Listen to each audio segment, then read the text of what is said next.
Gênesis capítulo 2, versículo 1. Quem encontrou, diga amém. Quem não encontrou, diz me espera.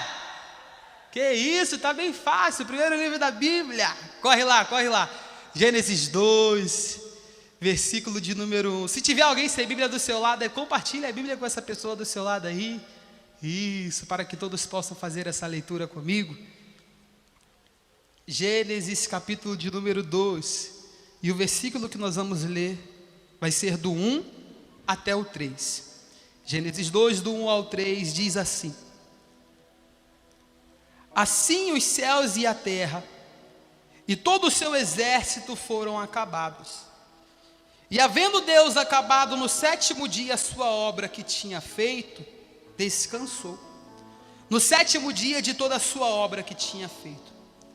E abençoou Deus o dia 7º, e o santificou, porque nele descansou de toda a sua obra que Deus fizera. Olha para alguém que está do seu lado e fala: Deus descansou. E se até Ele descansou, você também precisa descansar em Deus. Ele é o nosso maior exemplo. Ele é o exemplo de como nós devemos viver nessa terra. Então, se até o Criador dos céus e da terra, o grande eu sou, o Todo-Poderoso, descansou, nós precisamos pegar isso para a nossa vida como exemplo e descansar, sabendo que Deus está cuidando de nós em cada detalhe, em todo momento das nossas vidas. Você crê que é aqui que Deus vai falar conosco nesta tarde?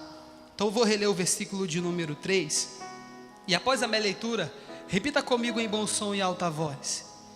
E abençoou Deus o dia 7º, e o santificou, porque nele descansou de toda a sua obra que criara e fizera.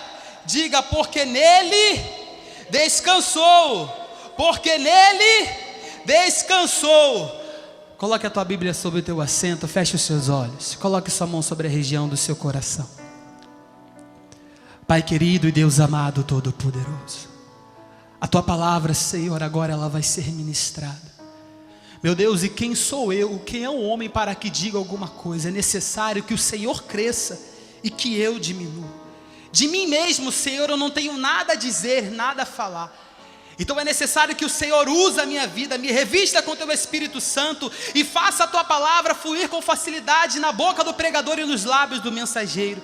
Tire de nosso meio, Pai, toda barreira, todo bloqueio, todo obstáculo, tudo aquilo que venha se opor à ministração da tua palavra, tudo aquilo que queira tirar o nosso foco, a tua concentração, vai retirando do meio de nós. E nesta tarde, fale conosco no mais íntimo e mais profundo do nosso coração, e envie a tua palavra com poder e autoridade, e que ela mesma vá e produza o resultado para a qual estará sendo enviada, em nome de Jesus, amém.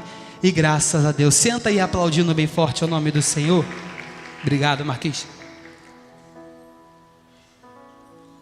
Glória a Deus. Sem sombra de dúvidas, o que nós acabamos de ler agora é um dos acontecimentos, se não o acontecimento mais conhecido dentro da palavra de Deus. Ouso em dizer que é o acontecimento mais conhecido em toda a história da humanidade, porque quem é que nunca ouviu falar da criação dos céus e da terra, não é verdade? Quem já ouviu falar de como Deus criou os céus e a terra? A pessoa não precisa nem ter lido a Bíblia, ter ido a uma igreja, pertencer a uma religião para saber como é que Deus criou todas as coisas. Se você perguntar a uma criança de 3, 4 anos, 5 anos, ela vai saber te responder como é que Deus criou todas as coisas. Até porque hoje o que não falta é músicas infantis ensinando isso, não é verdade? Então, esse é o acontecimento mais conhecido de toda a história da humanidade. Só que esse acontecimento, ele é um tanto quanto polêmico, porque ele diverge sobre muitos pensamentos e teorias. Existem muitas discussões acerca desse assunto, porque tem pessoas que acreditam que isso aconteceu de fato e de verdade. As pessoas acreditam que o que está escrito no texto aqui, que está escrito em Gênesis 1, aconteceu de forma literal. Outras pessoas acreditam que foi assim que Deus criou, mas não da forma como está escrito. E outras nem acreditam que isso aconteceu. Existem pessoas por aí que acreditam que na teoria do Big Bang, né, que o planeta Terra, o universo surgiu de uma explosão. Então, ele é muito polêmico esse tema aqui que nós iremos abordar. Só que, ao contrário do que dizem, do que pensam, do que falam, de teoria, de discussões, o fato é que essa história não é um mito, não é uma fábula, nem uma lenda. Ela aconteceu de fato e de verdade. O que nós lemos em Gênesis 1 e 2 é um relato real, é um relato verídico de como é que Deus criou todas as coisas que existem. E é baseado nesse relato que Deus vai falar comigo e com você nesta tarde. Eu tenho certeza que você conhece como é que Deus criou todas as coisas. Talvez você já até ouviu uma pregação de como é que Deus fez tudo isso. Mas a ministração hoje vai ser baseada em um outro ponto. Acredito que eu nunca ouvi ninguém pregar Gênesis 1 e 2, abordando a visão a qual eu quero passar para você nessa tarde, que Deus irá falar conosco, não por soberba, mas porque é difícil realmente as pessoas pregarem baseado da forma a qual nós iremos falar. Após Deus criar os céus e a terra, em um período de 6 dias, no 7º agora ele começa a contemplar, ele começa a analisar tudo aquilo que ele havia criado, ele começa a olhar tudo aquilo que ele criou, ele olha o sol, a lua, as estrelas, e ao ver o que ele criou, ele se alegra, porque em Gênesis 1 diz que quando ele cria, está escrito que era muito bom. Então nasce dentro de Deus agora um sentimento de satisfação, de alegria muito grande ao ver tudo aquilo que ele criou. E é agora que, mediante esse sentimento, ele vai abençoar o 7º dia e ele vai descansar. Só que quando eu leio Gênesis 2, aonde nós lemos, gera um sentimento dentro de mim um pouco diferente mediante a criação. Um sentimento baseado naquilo que está escrito, porque parece que está faltando alguma coisa, sabe? Quando eu vejo que Deus cria o sol, a lua, as estrelas, quando eu vejo que Deus fala para a porção seca aparecer, e Ele faz a separação das águas, aos ajuntamentos das águas, parece que está faltando alguma coisa, parece que está algo incompleto, algo inacabado. E João, o que é que está faltando? O que é que está faltando? Da onde você tirou isso? Faltava Deus manifestar e formar, trazer à existência aquilo que Ele já havia criado. Porque Deus já havia liberado uma palavra sobre a terra. Só que esta palavra que Deus havia liberado, ela ainda não havia se manifestado e materializado no mundo físico. Ela ainda não havia se materializado aos olhos humanos. Deus liberou a palavra, mas parece que nada está acontecendo. João, isso é heresia, da onde você tirou isso? Não é, eu vou te mostrar. Vai comigo em Gênesis 2 ainda, agora no versículo de número 4. Eu quero ir bem devagar, bem didático, para que você consiga entender e assimilar o que Deus vai falar conosco. Gênesis 2 ainda, agora nós vamos ler o versículo de número 4. Eu vou te mostrar o que é que faltava. Como eu já disse, faltava Deus formar e manifestar, materializar aquilo que Ele já havia criado pelo poder da palavra. Versículo 4, está assim escrito: estas são as gerações, ou as origens dos céus e da terra, quando foram criados, no dia em que o Senhor Deus fez a terra e os céus. Toda planta do campo ainda não estava na terra, e toda a erva do campo ainda não brotava. Somente até aqui, vamos por partes. Então nós acabamos de ler que toda a erva do campo ainda não estava na terra, e nada brotava. Então nós estamos agora, mediante a um cenário, nós nos deparamos com uma terra desértica, que não tem planta, que não tem árvore, que não tem frutos. É uma terra infrutífera, é uma terra desértica. Mas isso não é estranho? Porque traz a sua memória aí, qual foi o dia da criação que Deus criou a erva verde? Alguém lembra qual foi o dia da criação que Deus criou as plantas? Alguém lembra? Vou refrescar a tua memória, volta comigo lá em Gênesis 1. Gênesis 1, versículo de número 9. Gênesis 1, versículo 9. Está assim escrito: e disse Deus: ajuntem-se as águas debaixo dos céus num lugar, e aparece a porção seca, e assim foi. E chamou Deus a porção seca terra, e ao ajuntamento das águas chamou mares. E viu Deus que era bom, e disse Deus, preste atenção: produza a terra erva verde, erva que dê semente, árvore frutífera que dê fruto segundo a sua espécie, cuja semente está nela sobre a terra. E assim foi como Deus havia falado. Versículo 12: e a terra produziu, observe, a terra obedeceu a palavra que Deus havia liberado, e a terra produziu a erva dando semente, conforme a sua espécie, e a árvore frutífera, cuja semente está nela conforme a sua espécie. E viu Deus que era bom, e foi a tarde, a manhã, o dia terceiro. Então, foi no terceiro dia da criação que Deus liberou a palavra sobre a terra para ela frutificar, para as sementes germinarem, brotarem e nascer árvores ali. Foi no terceiro dia.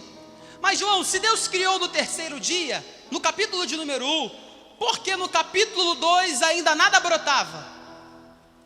Deus já havia liberado a palavra lá atrás, no terceiro dia da criação. Deus já havia falado: terra, produz a erva. Deus já havia falado: terra, produz as árvores, que você seja uma terra frutífera, que você seja uma terra abundante, que você seja uma terra que dê frutos, uma terra grande, uma terra feliz. Deus já havia liberado a palavra. Mas por que é que nada aconteceu? Parece que nada está acontecendo. Será que Deus mentiu? Será que Deus falhou? O poder dele acabou? Ele gastou todo o seu poder no primeiro e no segundo dia, agora no terceiro dia o poder dele esgotou e nada vai acontecer mais? Será que é isso que aconteceu? É claro que não.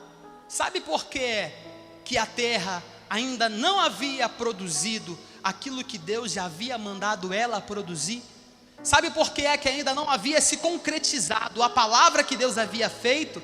Sabe por que ainda não havia se cumprido a promessa que Deus havia liberado? Porque ainda não era o tempo. Fala para alguém que está do seu lado: ainda não era o tempo. Fala aí. Ainda não era o tempo. Ainda que Deus já tivesse liberado a palavra e tivesse ordenado, não era o tempo de se concretizar. Não era o tempo de acontecer aquilo que Deus havia falado.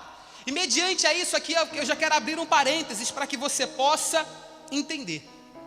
Se até Deus, o Criador dos céus e da terra, o Deus soberano, o grande eu sou, aquele que tem todo o poder, fez tudo a existir, criou tudo por etapas, quem sou eu e quem é você para não respeitar as etapas da nossa vida?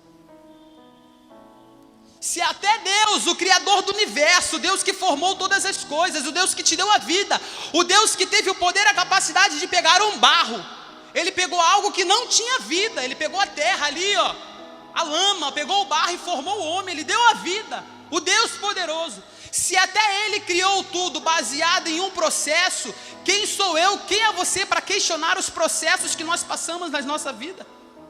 Nós precisamos saber esperar o tempo de Deus, saber respeitar as etapas. Eu sei que essas vezes não é a mensagem que a gente quer ouvir, porque a gente às vezes já está num processo há tantos anos, sabe? Estamos há tanto tempo esperando algo acontecer, já passou por diversas etapas, já passou por diversos processos.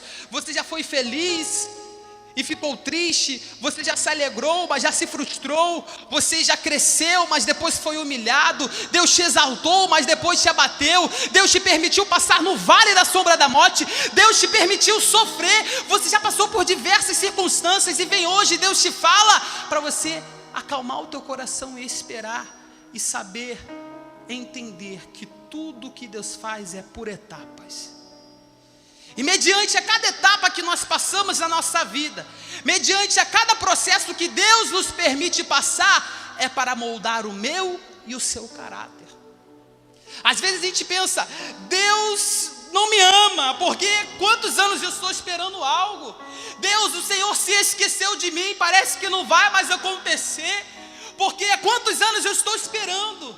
mas Deus está te preparando, te capacitando para que quando chegar a hora e o momento certo, você viva a totalidade de tudo aquilo que Ele te prometeu. Porque Ele não quer te entregar nada pela metade. Ele não quer te entregar nada faltando. E será que se Ele te entregar a totalidade do que Ele te prometeu, você hoje tem estrutura para viver aquilo que Ele disse que faria? Será? Ainda não era o tempo da terra frutificar. E às vezes a gente olha para a nossa vida e se depara com esse mesmo cenário. Deus te fez uma promessa, Deus te liberou uma palavra, Deus disse que ia abrir a porta, Deus disse que você ia passar na prova do concurso, Deus disse que ia exaltar o seu ministério, ia te fazer crescer, Deus disse que até mesmo ia curar um familiar seu, Deus disse que ia libertar, Deus disse que ia salvar, mas parece que nada está acontecendo. Parece que às vezes a nossa vida não sai do lugar, porque nós seres humanos temos uma necessidade muito grande de querer ver aquilo que Deus tinha dito que faria. O ser humano, ele tem uma necessidade muito falha de só acreditar quando está vendo. Eu só acredito se vejo. Deus me prometeu, mas nada está acontecendo. Cadê a promessa? Deus mentiu. Deus disse que ia fazer, mas até agora não aconteceu nada, e a gente fica desesperançoso. Aí perde a fé, aí esmorece, aí fica pelo meio do caminho, aí pensa em parar, pensa em desistir, porque nós temos a necessidade de querer contemplar com os nossos olhos. Mas Deus me trouxe aqui para te dizer que não é porque você não está vendo que eu não estou fazendo, não é porque você não está contemplando com seus olhos físicos que eu não estou trabalhando em seu favor. Ainda que você não veja aquilo que eu te prometi, já está preparado, já está pronto. Deus está te dizendo, mas saiba esperar o tempo e o momento certo. Porque se eu viver baseado naquilo que eu vejo com os meus olhos físicos, isso não é fé. Isso não é fé. A fé que necessita enxergar para crer é uma fé fingida, é uma fé forçada. Porque a fé é mediante aquilo, ainda que eu não veja, eu creio que Deus está fazendo, isso é fé. Ainda que a porta ainda não esteja aberta, eu creio que aquele que tem todas as chaves tem o poder para abrir, ele vai abrir na hora certa e no momento certo. Isso é fé. Ver o familiar enfermo, ver o familiar doente, mas ter a certeza, o meu Deus é o Deus da cura, Ele levou sobre si as nossas dores e as nossas enfermidades. E isso é fé. É não ver com os olhos carnais, mas enxergar com os nossos olhos espirituais. É uma fé verdadeira, é uma fé genuína, que não vive segundo aquilo que os seus olhos físicos enxergam, mas você vive mediante aquilo que Deus, aquele que não falha, disse que faria na sua vida ao seu respeito. E olha o que o escritor aos Hebreus diz. Vai comigo em Hebreus 11. Hebreus capítulo de número 11, versículo de número 1.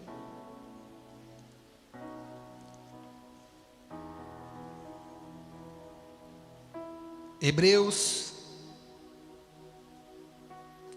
capítulo 11, versículo de número 1, está escrito assim: ora, a fé é o firme fundamento das coisas que se esperam, e a prova das coisas que não se veem.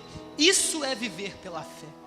A fé é a certeza que tem dentro de mim daquilo que eu espero, e a prova daquilo que eu não posso ver.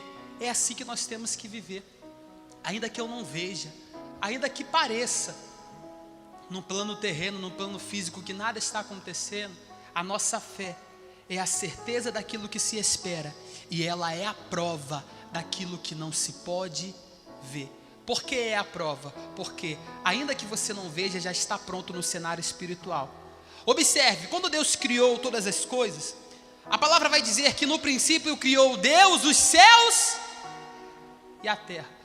Então, antes de Deus criar a matéria física, antes de Deus criar a terra, primeiro Ele criou os céus. Porque tudo aquilo que Ele havia criado num plano espiritual, num plano superior nos céus, vai refletir naquilo que Ele vai criar na terra.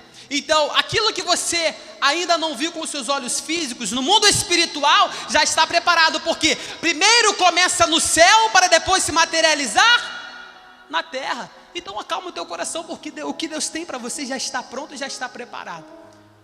Mas você precisa saber respeitar as etapas, passar por elas e aceitar o processo que Deus está te permitindo passar. Vai lá comigo em Eclesiastes 3.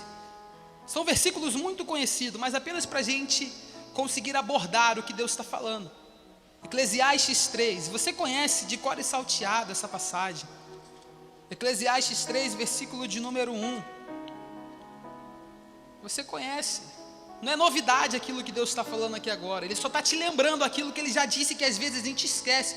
Porque às vezes são tantos pensamentos dentro de nós, que às vezes a gente esquece até o que Deus já falou na tua palavra. Porque a gente não consegue pensar, a gente não consegue ter expectativa. A gente já está tão frustrado que a gente já não quer nem mais meditar na palavra. Mas Deus está te lembrando aquilo que Ele já disse, há anos atrás.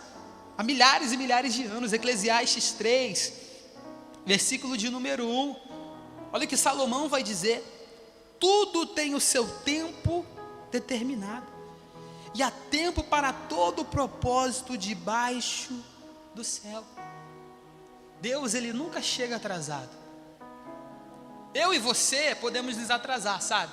Às vezes a gente tem um compromisso, aí são tantos afazeres dentro de casa, acaba que a gente toma banho, aí quando vai ver, está se arrumando ali, já vou chegar atrasado, e passou 10, 15 minutos, perdi a hora, meu Deus, eu vou chegar atrasado, eu tinha um compromisso, eu tinha dado a minha palavra para alguém que ia chegar em tal horário, mas eu não vou conseguir chegar, eu tinha dado a minha palavra para alguém que eu ia fazer, mas eu não vou chegar no tempo que eu havia falado que chegaria. Mas com Deus é diferente, Ele não chega na hora certa, nem no momento errado, Ele chega na hora certa e não no momento errado, perdão. Deus não se atrasa. João, mas ainda não aconteceu aquilo que Deus disse. É porque ainda não é um tempo. Respeite o tempo. Há um tempo determinado para todo propósito. Ele vai chegar na hora certa e no momento certo. E quando o tempo de Deus se materializar e se concretizar sobre a sua vida, a alegria que você vai ter, a felicidade que você vai ter, vai ser superior a todo o seu sofrimento que você já passou em toda a sua trajetória. A alegria vai ser tão grande que você não vai nem se lembrar de quanto sofreu. Você vai se lembrar do processo que passou, você vai se lembrar das etapas, mas você vai dizer: valeu a pena, porque Deus cumpriu aquilo que disse. Você vai lembrar de tudo aquilo que você passou, de todas as afrontas, de todas as palavras contrárias, de toda a dificuldade, de toda a luta, de todas as provações, e você vai falar: valeu a pena, porque Deus cumpriu aquilo que Ele disse que faria. Fala para alguém que está do seu lado, você é redundante, fala: vai valer a pena esse processo que você está passando. Deus vai cumprir o que Ele disse na hora certa e no momento certo. Mas João, você disse que a palavra não havia se cumprido ainda, sabe? Deus criou os céus e a terra por etapas, eu já entendi isso. Que Deus, Ele tinha um processo na criação, Ele criou tudo, as ervas, as árvores, a semente no terceiro dia, mas nada aconteceu. E por que é que isso não aconteceu? Por que, João? Me explica, eu quero entender. Volta lá comigo em Gênesis capítulo de número 2. Gênesis 2.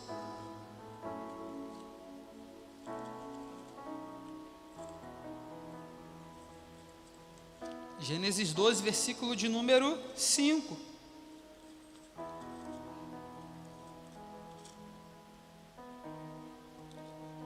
Diz assim: toda planta do campo ainda não estava na terra, e toda erva do campo ainda não brotava. Tinha um motivo. Qual é o motivo? Vamos ler?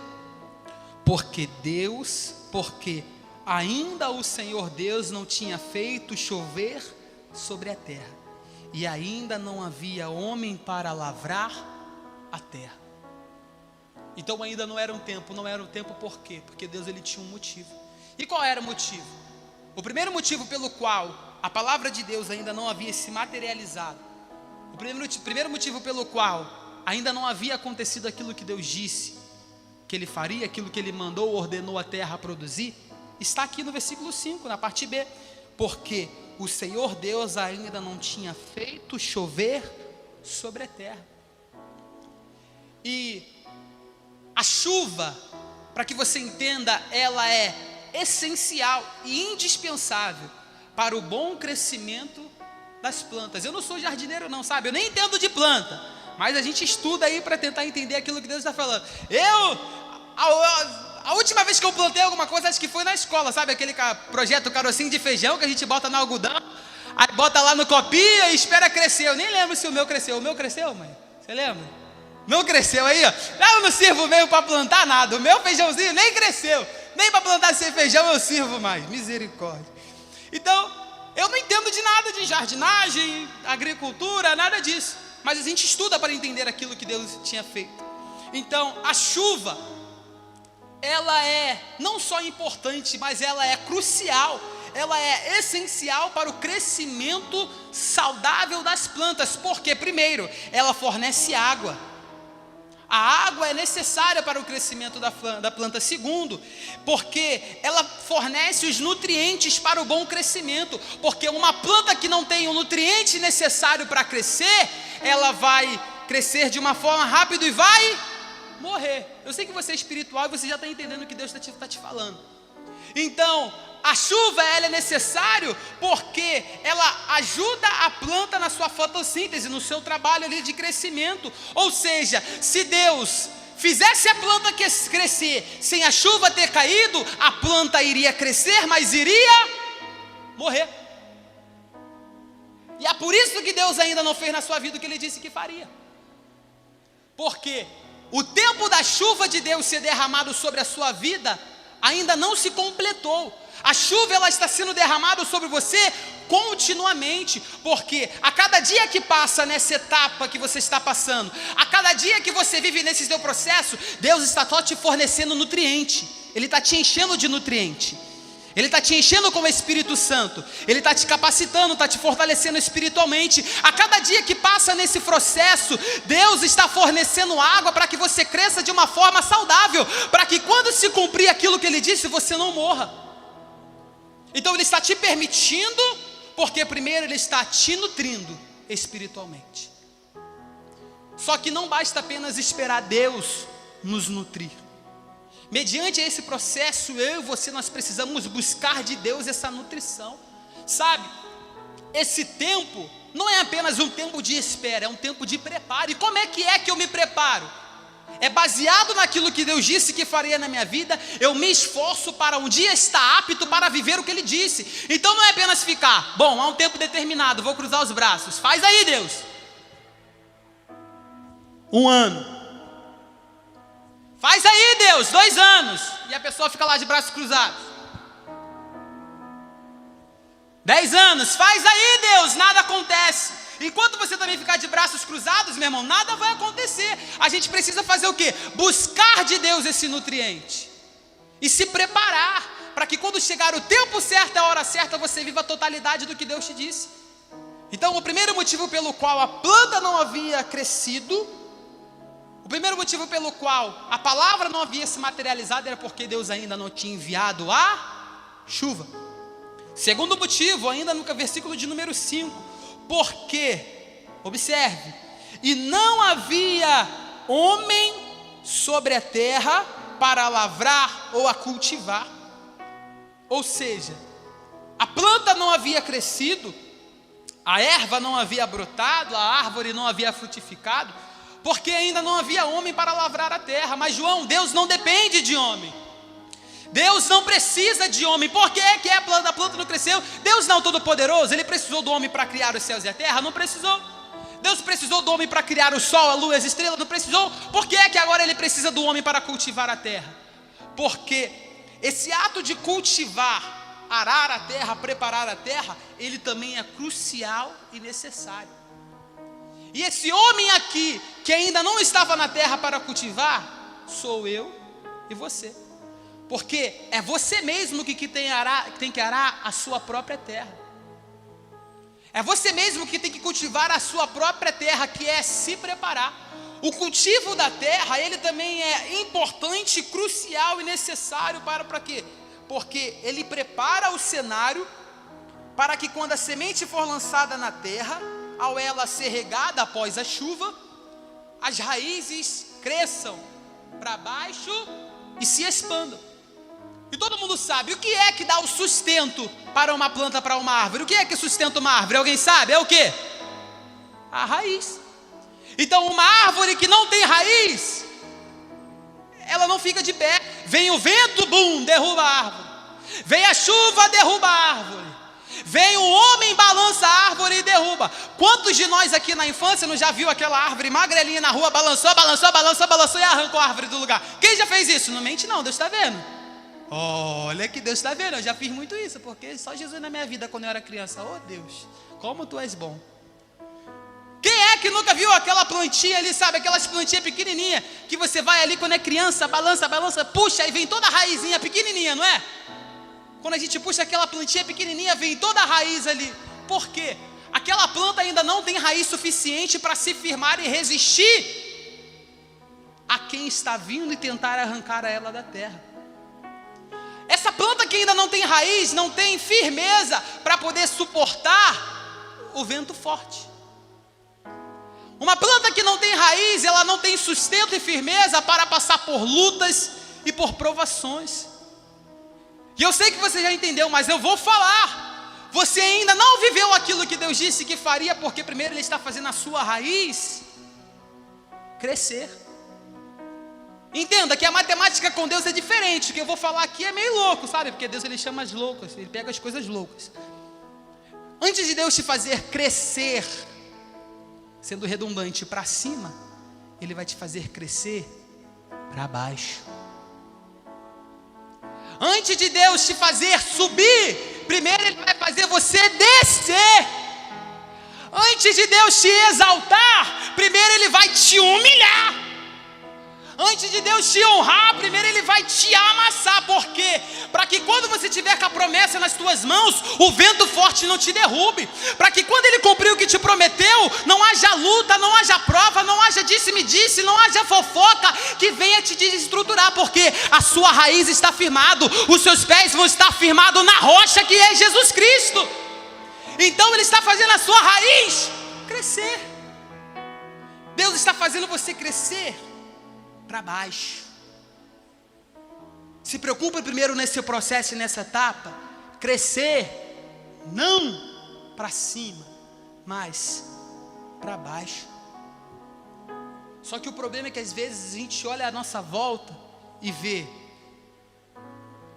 na vida de fulano deu certo, na vida de ciclano aconteceu, sabe? Essa pessoa acabou de chegar na igreja e Deus já fez. Há quantos anos eu estou aqui? Na vida de todo mundo acontece, mas na minha vida não. Mas analise, traga a sua memória. Quantas pessoas que você conhece que cresceu de uma forma tão rápida, mas cresceu tanto, mas na mesma velocidade que ela cresceu, ela caiu? Quantas são as pessoas? Que da mesma velocidade que ela cresce, que ela prospera, que ela vive as promessas, que na mesma velocidade que ela, sabe, cresce de uma forma extraordinária, ela cai tão rápido. E a queda é feia, porque ainda não está estruturada, ainda não está alicerçada. Deus, nesta tarde, quer fazer a sua raiz crescer. É por isso que você passa por esse processo de solidão. Porque quem tem chamado e quem tem promessa passa por esse processo de solidão. Esse é o peso do chamado, sabia? Esse é o peso da promessa. É às vezes sofrer sozinho, sem ninguém do seu lado. Porque é Deus tratando contigo no tete a tete no particular. Esse é o peso do chamado, da responsabilidade. É sofrer sozinho. Às vezes, muitas das vezes é orar sozinho, é buscar sozinho, é se esforçar sozinho. Esse é o peso do chamado, da responsabilidade. Só você pegar os exemplos dos homens de Deus na palavra de Deus, Moisés, Elias, todos eles passaram por um processo onde eles estiveram sozinhos. Elias sozinho pediu a Deus o seu ânimo à morte, falou: Deus, me mata, eu não aguento mais, tira minha vida, eu não sou melhor que os meus pais, Senhor, me mata, eu não quero mais saber, não quero. Moisés também queria desistir, não quero, porque era necessário passar pelo processo. Era o processo da solidão, mas é mediante esse processo que Deus fez a raiz de Elias crescer, que Deus estruturou a fé de Elias. Deus está te estruturando, e toda espera, eu já disse isso aqui, toda espera tem uma recompensa, porque quando chegar o dia, a hora e o momento certo, ninguém vai ter o poder de impedir aquilo que Deus disse que faria na tua vida. Não tem inferno, não tem demônio, sabe? Não tem inimigo, não tem adversário. Ninguém pode impedir o que Deus disse que faria na sua vida. Ele mesmo disse: agindo eu, operando eu, quem impedirá? Ninguém pode frustrar os planos do Senhor. Ninguém pode impedir. E vai valer a pena todo o tempo e um momento de espera. E assim foi em Gênesis 2. Quando chegou o tempo da palavra de Deus se concretizar e se materializar e verdadeiramente a terra produzir a erva, as árvores e frutificar, olha como é que foi. Gênesis 2, versículo de número 7.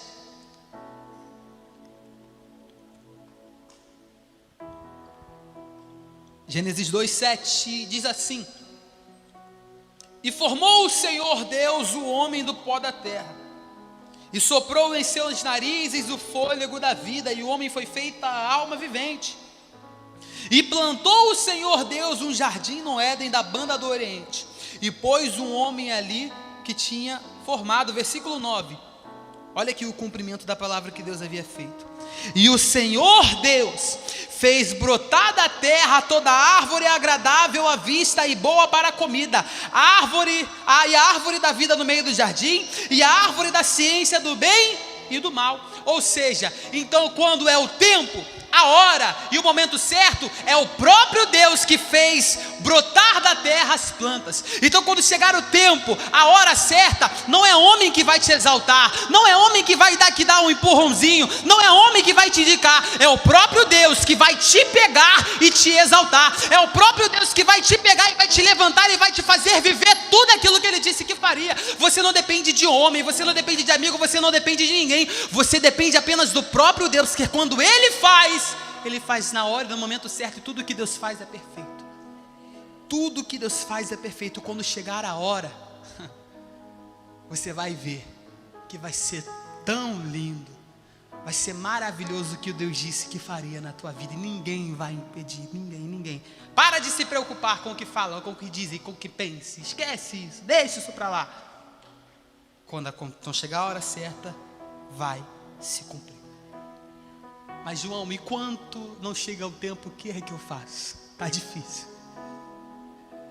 Essa é uma palavra que eu prego, sabe, com muita propriedade, porque passei já por muitas etapas na minha vida, por muitos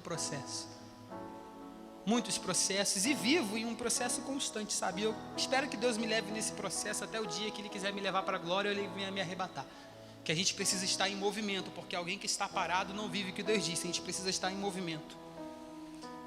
Então essa é uma palavra que, ao ler e ao meditar e ao estudar, eu prego com muita propriedade, porque eu já passei por diversas etapas, por diversos processos, e eu aprendi e entendi que mediante as etapas e os processos eu preciso confiar plenamente no que Deus disse. Você precisa voltar a acreditar no que Deus disse que faria.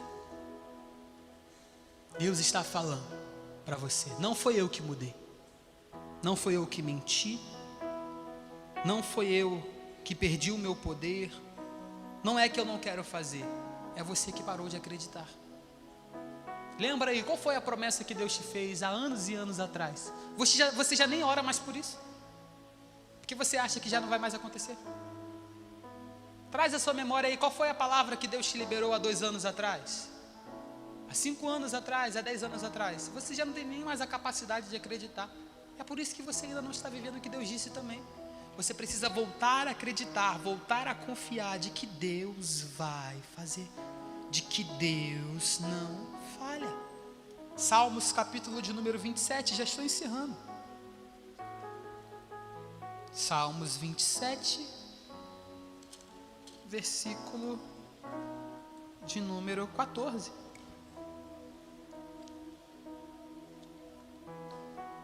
Salmos 27, versículo 14.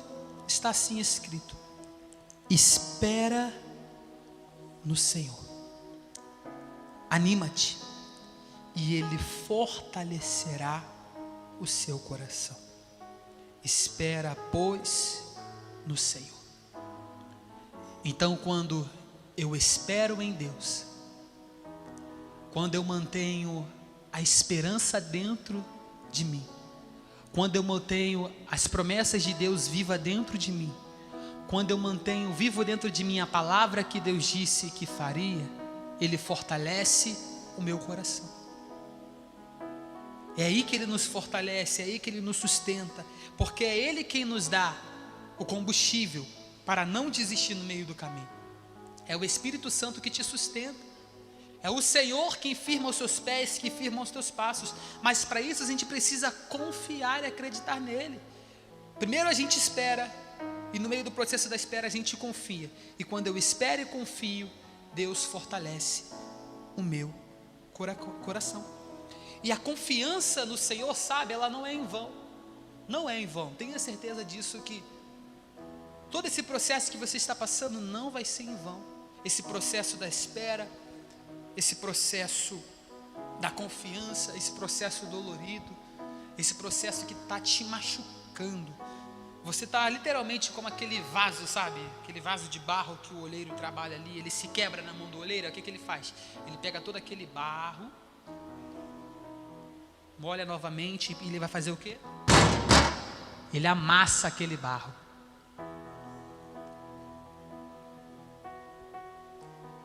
Você está igual aquele barro, né? Aquele vaso que o oleiro está ali trabalhando. Mas aí ele quebra, e quando ele quebra, o oleiro vai lá e amassa o barro.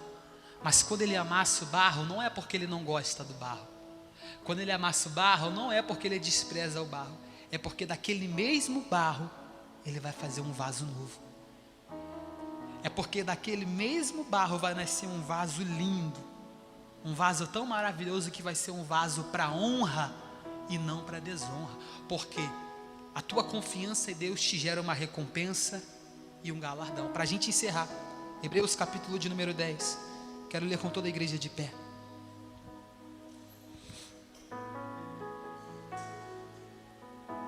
Hebreus 10, versículo de número 35. Quem encontrou, diga amém. Quem não encontrou, diz: me espera. Vou aguardar um pouquinho, porque eu quero fazer essa leitura com todos vocês. Hebreus 10, 35. Essa é uma palavra diferente de tudo aquilo que a gente prega no encontrão, não é verdade?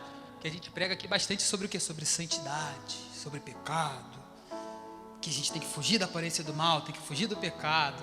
Eu fiquei até com uma, entre aspas, má fama por aí, vocês sabiam disso? Ali ó, que é o causador da minha fama ali ó, Marquinhos. João, você só bate, você só quer ficar dando chicotada nos outros, só fala sobre pecado, sobre santidade. Tá vendo aí que Deus também usa o vaso para falar outras coisas, viu? Então essa é uma palavra típica, porque esse é o pão vivo que desceu do céu para você hoje. Esse é o pão nosso de cada dia que está te alimentando. Hebreus 10, 35. Está assim escrito: não rejeiteis, pois, a vossa confiança, que tem grande e avultado galardão. Então a sua confiança não te traz uma recompensa pequenininha, não. A tua confiança te traz, o escritor aos Hebreus diz, um grande e avultado galardão. O seu galardão vai ser grande. 36.